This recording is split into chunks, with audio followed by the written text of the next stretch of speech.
And welcome to Long Live the Queen, where we talk about the women who made history. And by we, I mean the royal we, because it's just me. Today we're going to talk about Isabeau of Bavaria.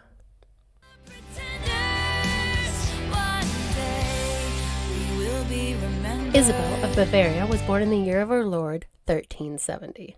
Isabeau. Okay, I know it sounds like Isabel, so it's not really a new name. It's just a German version of an old name. But you don't get a lot of Isabeaus, so enjoy this episode. It's like Jaquetta adjacent. It's almost a completely new name. Her parents were Stephen III, Duke of Bavaria, and Taddea Visconti. Over on Patreon, I talked about Lionel of Antwerp when I was doing Testosterone Tuesdays. And he was the Duke of Clarence. His second wife was Violante Visconti. Ready for this messy web? Isabeau's great-grandfather was Stefano Visconti, who happened to be Violante's grandfather, making Violante and Isabeau first cousins once removed. Violante was the cousin of Isabeau's mother, Taddea, because everyone's related. So back to Isabeau. Isabeau's mother felt that her life in Bavaria was difficult to adjust to. She was homesick and she missed Italy so badly. She was so homesick. In her later years, and by that I mean her late 20s, she traveled back to Milan often for extended stays, oftentimes bringing her family with her. She liked to visit Italy. In 1380, when Isabeau was about 10 years old, her mother went off on one of these trips to visit her father in Milan. On the trip back home to Bavaria, Taddea became very ill. By the time she made it back to Bavaria, she was very, very, very ill. She was suffering from fevers, weight loss, and coughing. Her health slowly got worse, and Taddea died the 28th of September, 1381, when Isabeau was just 11 years old. When word got back to Milan of Taddea's death at the age of just 30, her father was devastated. The Duke of Milan ordered his subjects to wear mourning clothes in honor of his late daughter Taddea, Isabeau's mother. While attending a family wedding in 1485, it was suggested that maybe 15-year-old Isabeau should marry 17-year-old King Charles VI of France. We've talked about him before in his mother's episode, Joanna of Bourbon. Well, he's 17 now, and he was a young, handsome, athletic prince. He participated in the wedding tournaments, and they talked about them getting married, but no one consulted Isabeau. Isabeau's father reluctantly agreed to the prospective arrangement. He sent Isabeau, along with her brother, on a pilgrimage. On this pilgrimage, they would travel through France, and during this trip through France, she would be inspected as a potential bride for their young king. The trick was that she still wasn't allowed to know. She was being tested by the powers that be in France, the king's uncles, but she didn't know there was a test. And they were forbidden from inspecting her naked, as was the expectation for a potential bride for a European king at the time. If they inspected her naked, she may suspect something was up. Isabeau and her brother stopped off to stay with an uncle in Hainaut, and they were there for about a month. And their uncle's wife did a Princess Diary-style makeover on Isabeau. They switched her Bavarian clothing for French clothing and taught her all the French manners she would need. She was an excellent student, learning how to be French quite quickly. On the 13th of July, she was sent to be presented to King Charles. For 18-year-old King Charles, it was love at first sight. He wanted her. It was said that he wanted to possess her. She may not have been completely aware of what was going on, because she did not yet speak French. But it was decided that they would be married 3 days later. This wedding was joked about, being that the young couple did not speak the same language, but were both extremely attractive. And it did appear that King Charles was devoted to his young wife. On their first wedding anniversary, he presented her with a red velvet saddle trimmed with copper. Imagine going on pilgrimage with your brother, stopping off for a makeover by your aunt, and getting married 3 days later to a king. A king that, while hot, doesn't speak your language. Wild. 2 months after their first anniversary, Isabeau had her first baby, a little boy named Prince Charles, Dauphin of France. Prince Charles lived for 2 months and 3 days, dying during the Christmas celebrations. A year and a half later, Isabeau was expecting her next child. This time it was Princess Jeanne. She was born in the summer of 1388. Just after baby Jeanne's birth, Isabeau's 20-year-old husband decided it was time to end his minority. He was taking control of his government from his uncles because he had been king since he was 11, but now he's 20 and he's like, guys, I got this. I'm a grown-up king now and I can king it up. I don't need your help. I can do it myself.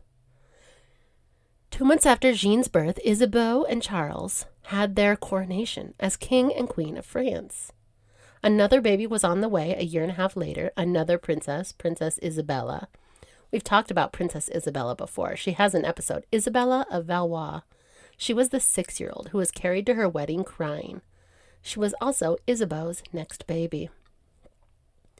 The happiness probably didn't last super long, though. Sometime during baby Isabella's first year, her only sister Jeanne died sometime around the age of 2. Isabeau had lost 2 of her first 3 children. She was left with just baby Isabella, too young to remember her siblings. The year after the death of Isabeau's daughter Jeanne, she had another baby, another princess, also named Jeanne. And just 1 year later, the queen had another baby. This time it was a boy, the new Dauphin, Prince Charles, named after his father. 5 months after the birth of Prince Charles, there was an incident, a rather infamous incident. King Charles was 23, and he was preparing for war. Someone had tried to kill his friend, and he was going to go deal with it. He was on revenge tour. He was like, no, you can't just be trying to assassinate my friends. While he was mustering his army, he seemed to be a little worked up, a little frantic. But it wasn't enough of a difference that anyone said anything. They just noticed it and then moved on. While marching with his army, the king encountered a leper who kept saying the king was going to be betrayed. He followed them, shouting this to the king for several miles. As the army was exiting a forest, one of the king's squires dropped the king's lance, and it clanged against another man's helmet. And that was the final straw for King Charles VI. He seemed to break with reality. He didn't recognize his army and thought that they were there to kill him. King Charles attacked his own army, killing at least 3 of his men, maybe more. What could they do? They couldn't fight back. He was the king, and he was young and physically healthy. Does anyone remember King Charles' mother's episode? His mother was Joanna of Bourbon, and like her son, she was affable most of the time, but she did suffer from a complete mental breakdown when she was about 35 years old, and she had always been known for being mentally fragile. It seems that her son Charles had inherited that trait. King Charles was eventually subdued, safely, and he dropped into an unconscious state. They consulted with an old man, like a really, really old man, and they were like, how did he get so old? He must know stuff.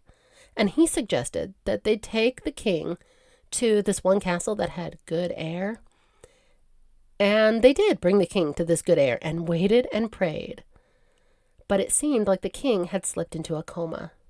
The king's men just waited and prayed some more. And eventually, the good air worked and the king woke up. King Charles was devastated to learn what had happened. He had no memory of the incident. Now imagine you are Queen Isabeau. You are a 21-year-old mother of 3, having lost her first 2 babies. Your young, healthy, attractive, talented husband, who adores you, has just had a really scary mental health incident and had just taken control of the government from his uncles a few years back. And now there was talk of reinstating his uncles in case of another mental health crisis of the king. 6 months after the king's crisis, Queen Isabeau was throwing a ball. One of her ladies was getting married, so it was time to party. A party planner suggested that the king and 5 other lords should dress up as wild men and do a little dance. Who doesn't like a dancing king, right? Their wild men costumes were made by clothing sewn onto their bodies. They were sewn into these outfits and then soaked in wax or resin and then covered with frazzled hemp, so they looked hairy and unkempt all over. What could go wrong? Well, the king had said, these outfits, they're pretty darn flammable. Maybe we should make sure the torchbearers don't come too close to us. We don't want to start a fire. So then the king's 18-year-old brother, Louis, showed up, Louis, Duke of Orleans, and he was like, "Hey guys, sorry I'm late. Where's my torch? What did I miss?" And it seems that he was not made aware of the order that the torchbearers stay clear from the flammable dancers. During the dance, the king's brother brought his torch near the dancers, and one of them caught fire, and then another, and then another, and then another. One of the dancers saved themselves by jumping into a dishwater tub. Gross. And the king was saved by being smothered into one of his aunt's skirts. His aunt, his uncle's wife, was only about 15 at the time. She was 38 years younger than her husband, the king's uncle, and 10 years younger than her nephew, the king.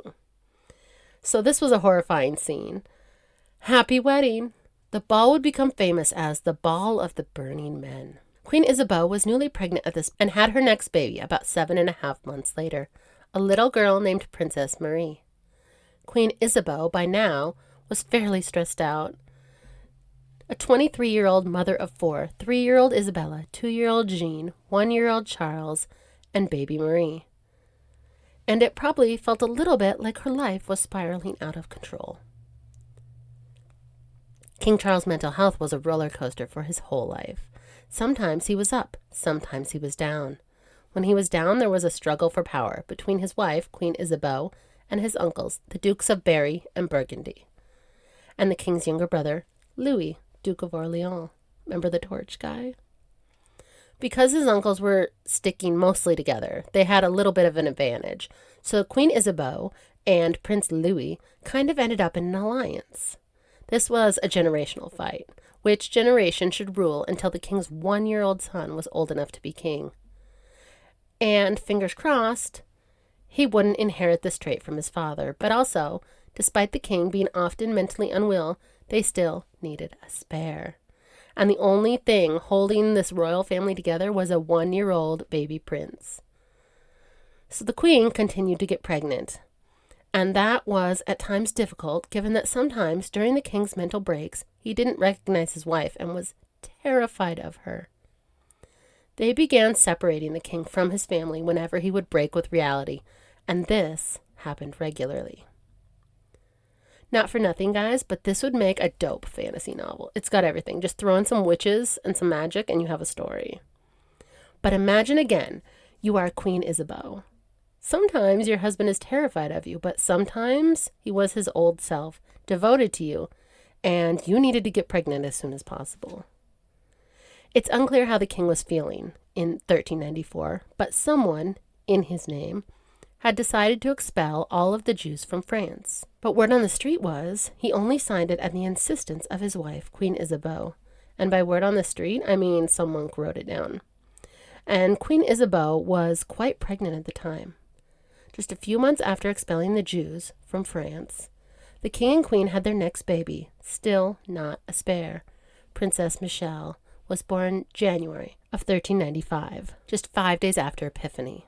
Later that year, the king experienced another mental breakdown. He insisted that he was, in fact, St. George, patron saint of England. Queen Isabeau had lost control of the Regency Council, and the king's uncles were fully back in charge. And these uncles decided that the queen's daughters, 6-year-old Isabella and 5-year-old Jean, needed husbands. I feel like that's shots fired. You marry off my 5- and 6-year-old children? Fuck you forever.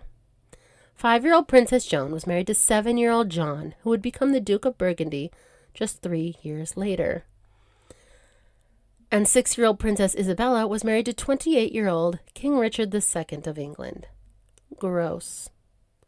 King Richard had already been widowed once. His wife, Queen Anne, had died just a couple of years before. By the time Isabella was getting married, her mother, the Queen, was quite pregnant again.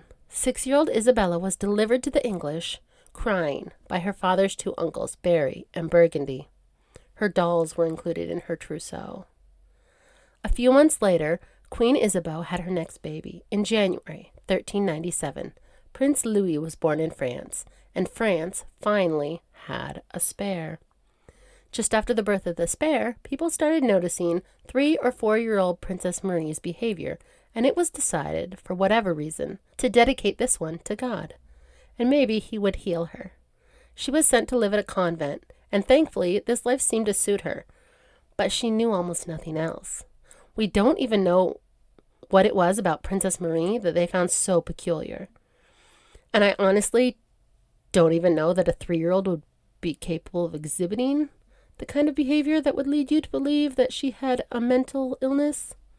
Let's just say she didn't attack her army. So the royal children still living at home with their mother were 5-year-old Prince Charles, 2-year-old Princess Michelle, and baby Louis, with their 27-year-old mother, and their occasionally present 29-year-old father, and sometimes fun Uncle Louis, who would come by. He was close to both his brother, King Charles, and his sister-in-law, Queen Isabeau. In 1398, at around the age of 28, the Queen had another baby, Prince Jean, and they had a spare to spare. Queen Isabeau didn't get to hold on to her girls very long, but her boys, for now, were staying at home. 7-year-old Isabella was Queen of England, and things weren't going well in England. People didn't like Isabeau's son-in-law or his tyranny. 6-year-old Joan was married, but not yet a duchess. Don't be silly, she wouldn't be a duchess until she was 8 years old. And 4-year-old Marie lived in a convent and seemed to be happier there. It was around this time that Isabeau's brother-in-law had gained control of the regency from his uncles, finally. This was probably good for Isabeau. By February of 1400, Queen Isabeau's son-in-law had been deposed and killed over in England. Her 10-year-old daughter was still in England, being held by her husband's cousin, the new King Henry IV. So that's just great. And it didn't get better. The next year in January, Prince Charles, Dauphin, heir to the throne of France, died just a couple of weeks before his 9th birthday. And just like that, France had lost their second Dauphin in 15 years. The one bit of goodness was that England had released 11-year-old Queen Isabella to go back home to France. When her 8-year-old son died, Queen Isabeau was newly pregnant, and she had her next baby 9 months later. Princess Catherine joined the royal family that, from her perspective, would have been her mother Isabeau, her occasionally present father, King Charles VI of France, 12-year-old Isabella, 6-year-old Michelle, 4-year-old Louis, 2-year-old John, and baby Catherine. And just a year later, another baby, Prince Charles. They had a spare to spare again, and the Queen's children started to be married off again. 1 year after baby Charles was born, in May of 1404, Isabella's 5-year-old son John was sent to live with his betrothed, Jacqueline of Hainaut, who also has an episode. Later that same year, 6-year-old Prince Louis, the new Dauphin, was married to 9-year-old Margaret. The following year, in 1405, the king was struggling again and didn't change his clothes or bathe for 7 months. You'll be remembered.